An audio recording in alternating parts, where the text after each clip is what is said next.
Assalamualaikum warahmatullahi wabarakatuh. Salam pembelajar saya sampaikan kepada Bapak Ibu guru semua, khususnya Bapak Ibu guru semua yang sedang menonton di channel YouTube Bernalar Official. Mudah-mudahan proses Bapak Ibu guru semua di PPG dalam jabatan di tahun 2023 ini dimudahkan prosesnya, dilancarkan prosesnya, dan tugas-tugas yang Bapak Ibu guru semua kerjakan mendapatkan nilai-nilai yang bagus, nilai-nilai yang tinggi, dan mudah-mudahan di akhirnya Bapak Ibu guru semua mendapatkan predikat lulus. Amin ya robbal alamin. Oke, di video kali ini kita akan sharing, kita akan membahas tentang uji komprehensif. Sebelum kita membahas lebih dalam lagi tentang uji komprehensif, silahkan Bapak Ibu guru semua share video ini sebanyak mungkin agar bisa bermanfaat untuk teman-teman guru yang lain, bisa melalui grup WhatsApp kelompoknya atau grup WhatsApp kelasnya. Oke, langsung saja kita akan membahas tentang pertanyaan-pertanyaan yang sering ditanyakan oleh dosen penguji di uji komprehensif. Insya Allah nanti akan ada part kedua ya dari ini, membahas masih tentang uji komprehensif. Oke, biasanya Bapak Ibu guru semua di uji komprehensif itu dosennya itu berbeda, dosen pengujinya itu berbeda dengan dosen yang sehari-hari bertatap muka di kelas, ya di kelas LMS, di Zoom itu akan berbeda ya. Nah, ini dosennya biasanya rolling ya, dosennya biasanya rolling, jadi karakternya juga akan berbeda-beda ya. Karakter dosennya berbeda-beda, rolling dengan kelas lain biasanya seperti itu. Nah, pertanyaannya apa saja yang ditanyakan oleh dosen penguji? Biasanya di menit pertama, karena uji komprehensif itu sekitar 1 jam, ya bahkan kalau dosennya yang benar-benar taat terhadap aturan itu kadang ada yang sampai lebih 1 jam. Itu mungkin karena apa namanya, perangkat pembelajarannya banyak yang salah, biasanya sampai dicecer sampai sejam lebih. Tapi biasanya kalau misalkan sudah dikira perangkat pembelajarannya betul itu ya paling cuma beberapa menit, tidak sampai 1 jam seperti itu. Nah, di menit pertama sekitar 10 menitan kalau tidak salah, kurang lebih 10 menit, dosen itu mempersilahkan kepada kita untuk mempresentasikan hasil tugas kita dari LK 1.1 sampai LK 2.2 kalau tidak salah ya. Nanti Bapak Ibu guru semua presentasi itu secara singkat ya, nanti silahkan sampaikan ya, dan ditampilkan juga LK-nya. Nah, kemudian setelah presentasi baru tuh dosen bertanya ya, baru tuh dosen bertanya. Nah, salah satu yang ditanyakan yang pertama itu, apa yang melatar belakangi saudara untuk mengambil solusi dengan menggunakan model PBL dalam menyelesaikan permasalahan tersebut. Karena pada waktu itu RPP yang saya tampilkan itu menggunakan modelnya PBL, saya ditanyakan seperti itu Bapak Ibu ya.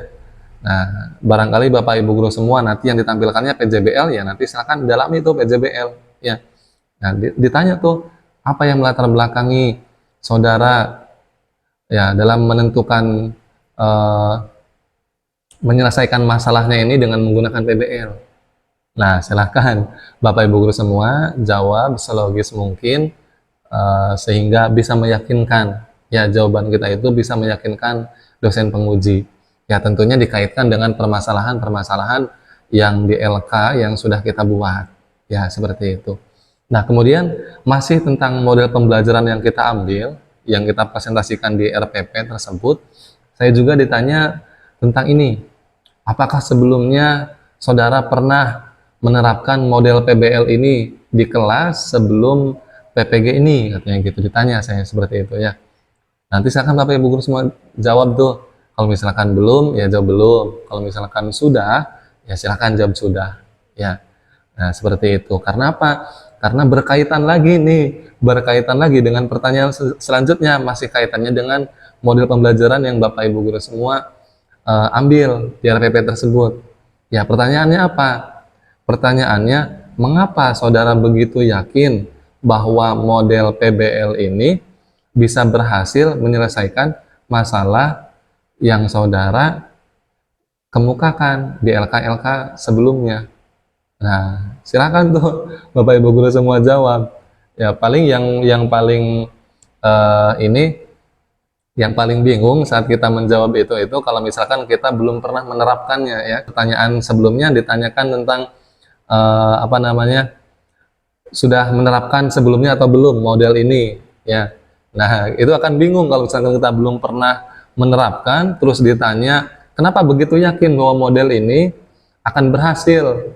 Ya, bahwa model ini akan berhasil menyelesaikan permasalahan tersebut. Nah, silakan oleh Bapak Ibu guru semua cari jawaban yang meyakinkan dosen penguji ya terhadap jawaban kita ya. Nah, seperti itu. Nah, selanjutnya masih berkaitan dengan model pembelajaran. Ya, masih berkaitan dengan model pembelajaran.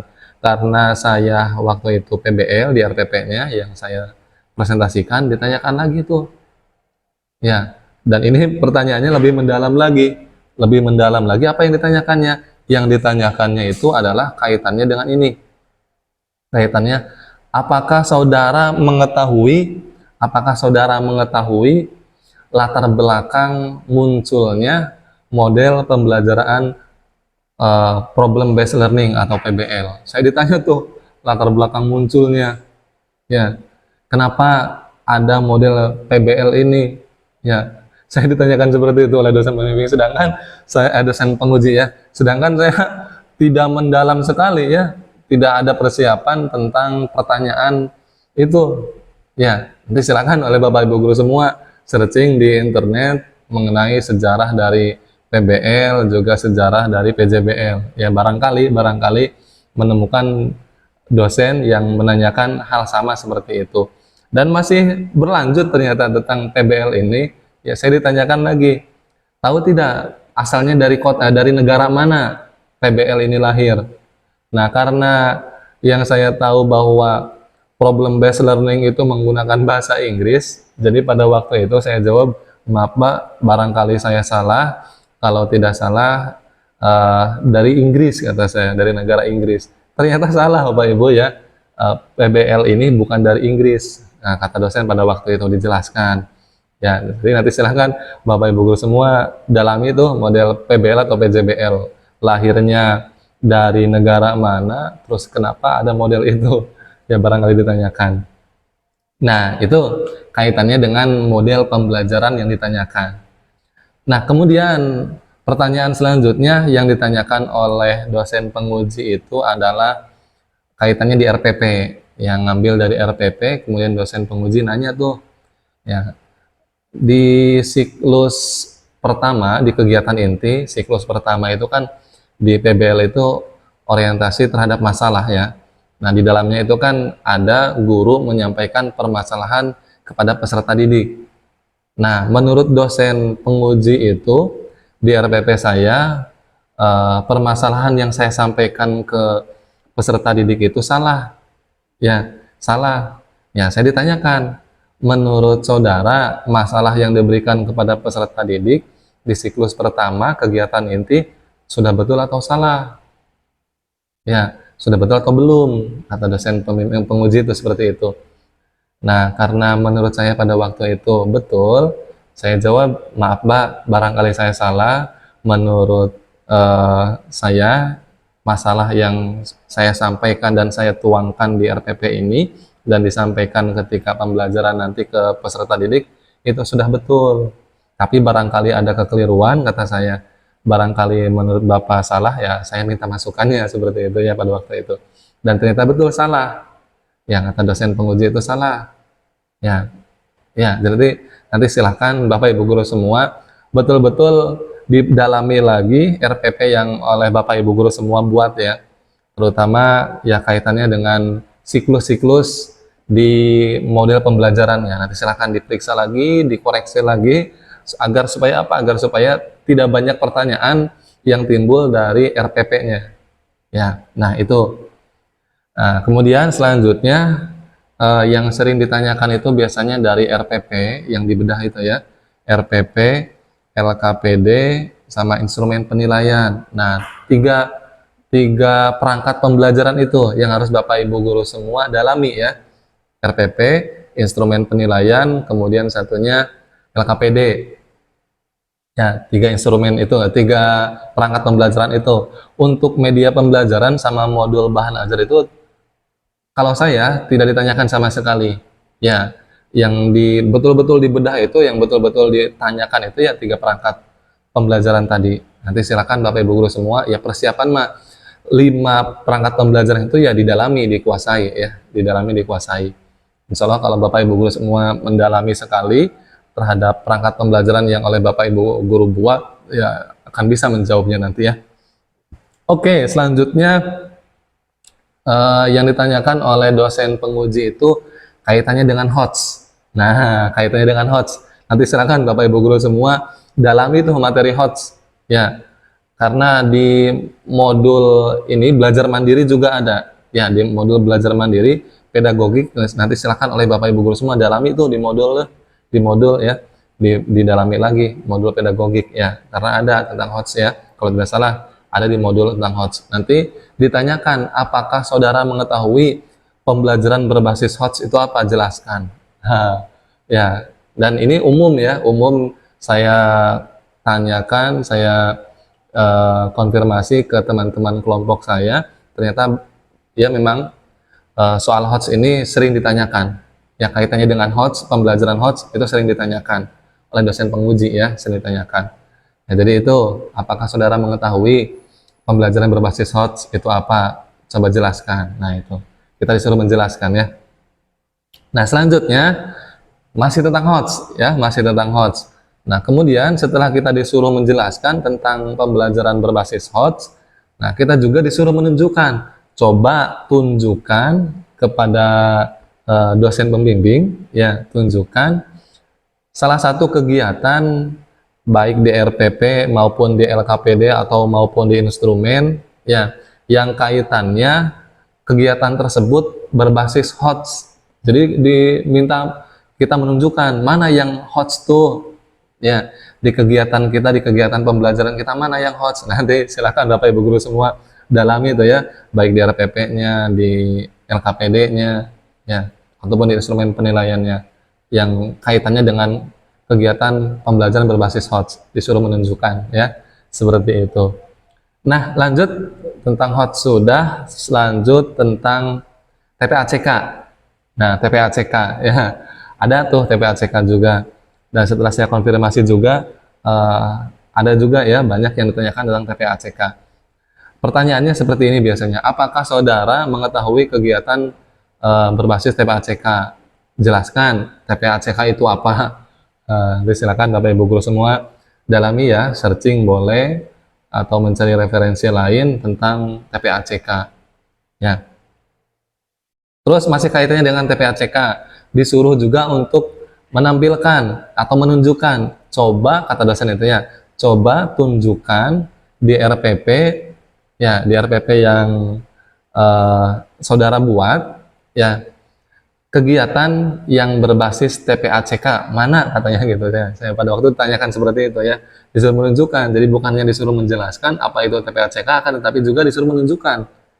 Ya, nanti agar lebih mudah, silakan Bapak Ibu guru semua setelah searching informasi tentang TPACK langsung tuh dicantumkan di kegiatannya tuh ya, di kegiatan baik di pendahuluan maupun di kegiatan inti ya, di dalam kurung TPACK ya, supaya ketika ditanyakan langsung ketemu ya. Biasanya walaupun misalkan kita sudah tahu ya kegiatan TPACK, tetapi yang namanya nervous ya, yang namanya gugup, grogi ketika ditanyakan biasanya ngeblank tuh, mana nyari-nyari ya yang ada kaitannya dengan kegiatan TPACK. Nah, jadi supaya lebih mudah ya, di akhir ini ya, di akhir keterangan kegiatan kasih dalam kurung TPACK seperti itu ya, agar supaya lebih memudahkan Bapak Ibu guru ketika disuruh menunjukkan ya.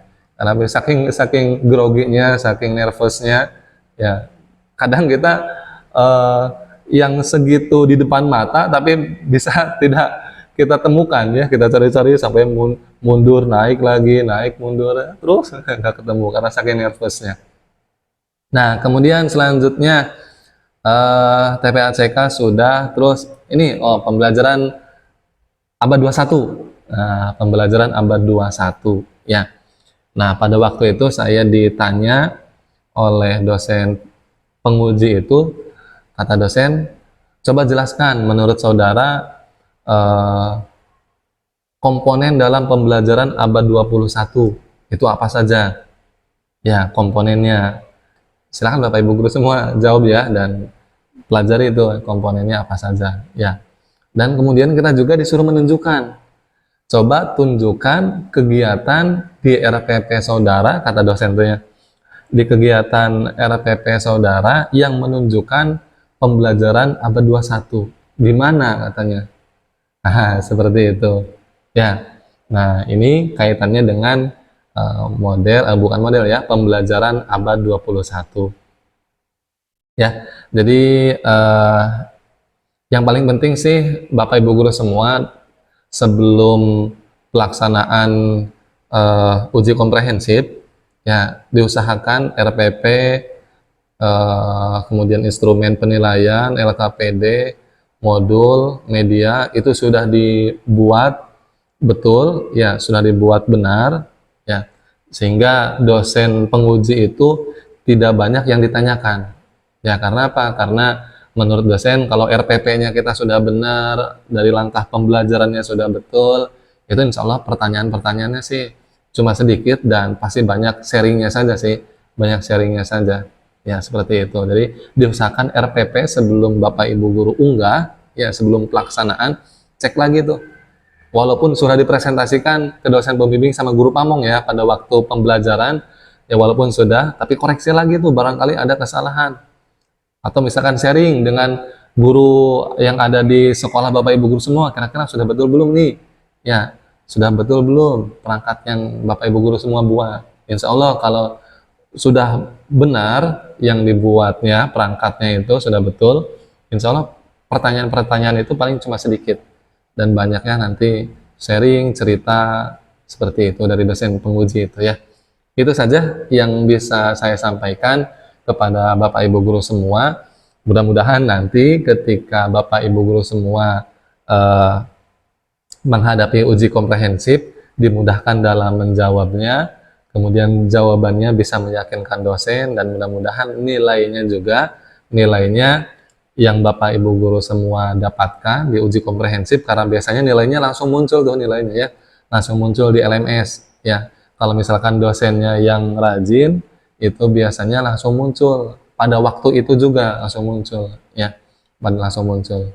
Atau misalkan sorenya itu langsung ada ya. Mudah-mudahan nilainya besar ya Bapak Ibu guru. Insya Allah Bapak Ibu guru semua akan lebih baik ya, lebih baik dari yang saya sampaikan terkait uji komprehensif ini. Mudah-mudahan bermanfaat. Salam pembelajar. Wassalamualaikum warahmatullahi wabarakatuh. Kita seruput dulu kopinya Bapak Ibu. Bismillah.